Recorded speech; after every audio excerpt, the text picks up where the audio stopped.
வந்தவனா என்னை பார்த்து சிரிக்கிற மாதிரி இருக்கு. ஆண்டவரே, நீர் தானே என்ன அழைத்தீர், நீர் தான் என்ன அபிஷேகம் பண்ணினீர், நீர் தான் இந்த ஊழியத்தை கொடுத்தீர்.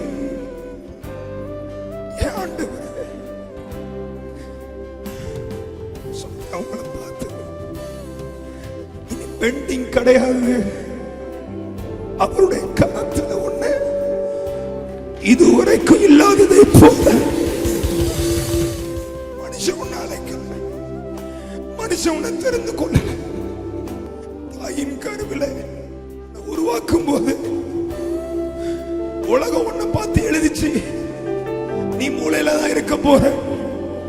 ஆனா ஆண்டவர் உனக்கு எழுதுனா, இல்லடா, உன்னை தலைக்கல்லாய் நான் மாற்றும்.